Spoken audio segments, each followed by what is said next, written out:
Hi guys, today we are going to look at 7 things that you should do in SAO Integral Factor in 2024 for beginners who just started playing, so that you can avoid making mistakes that will significantly slow down your progress.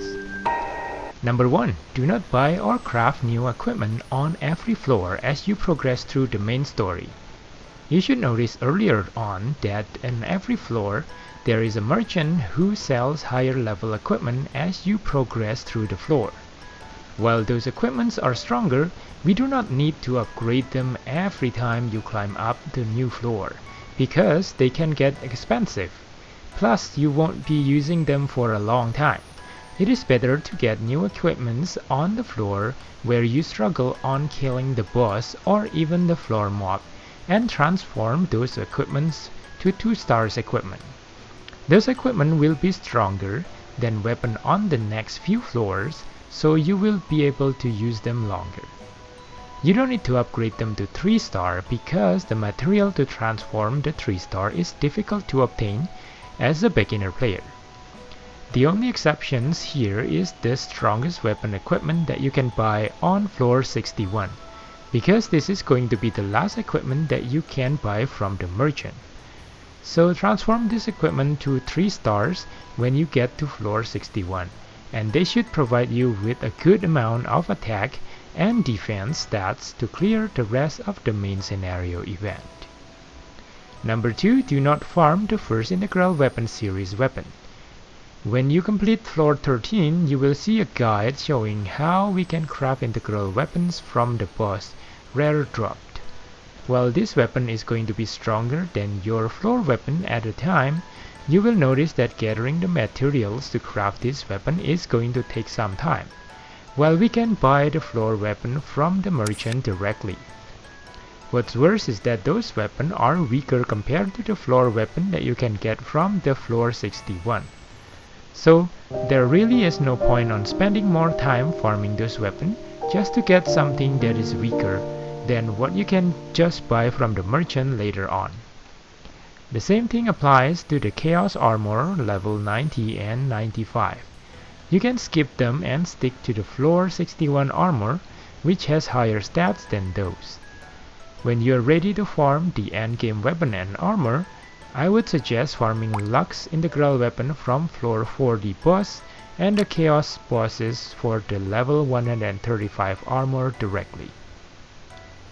Number 3. Do not farm the endgame weapon, which are the Integral series and the other higher series on the quest board.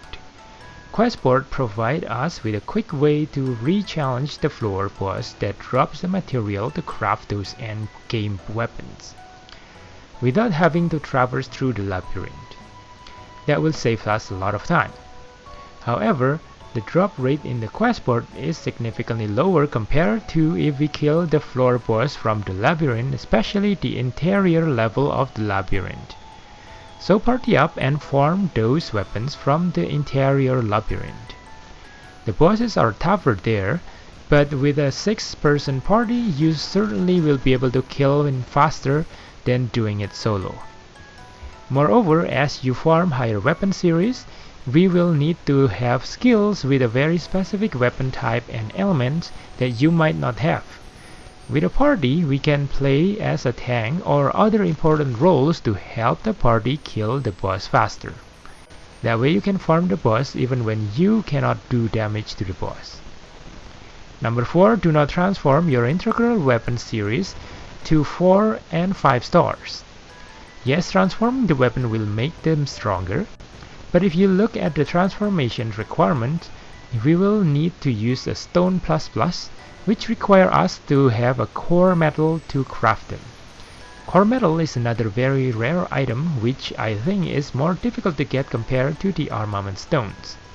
So it is better and easier to just farm from the next Integral series, because those next level weapon series are always gonna be stronger than the 5-star weapon of the lower series.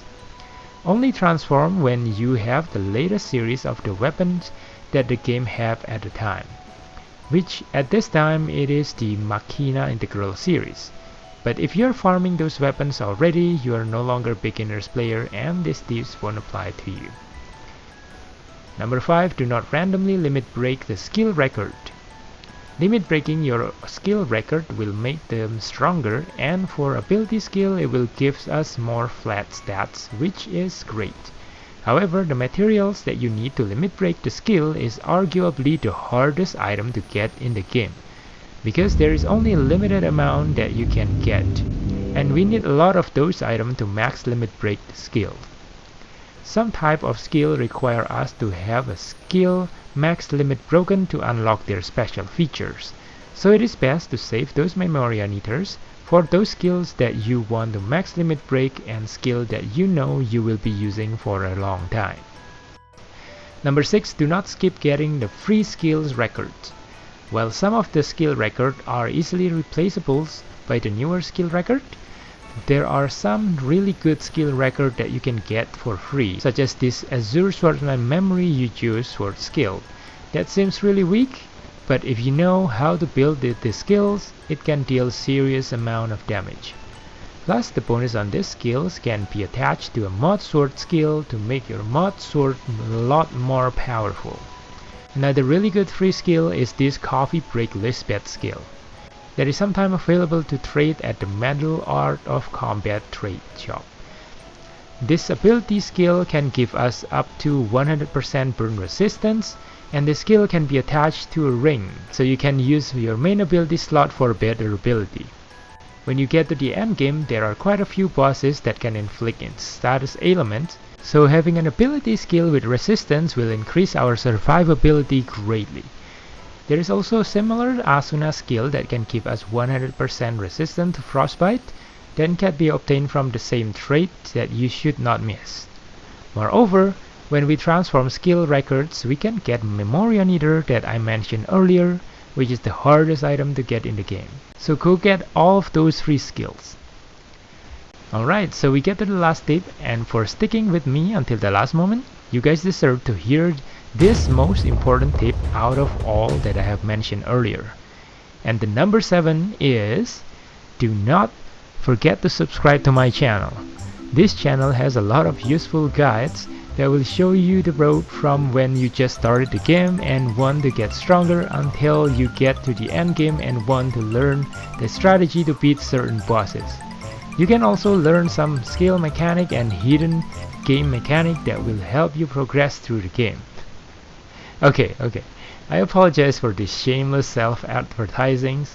Now, in all seriousness, tip number 7 is really just that, and if you drop super thanks, I would really appreciate it. So which one of these 7 tips is your favorite? Leave it in the comment below, and I bet it is number 7. That's everyone's favorite.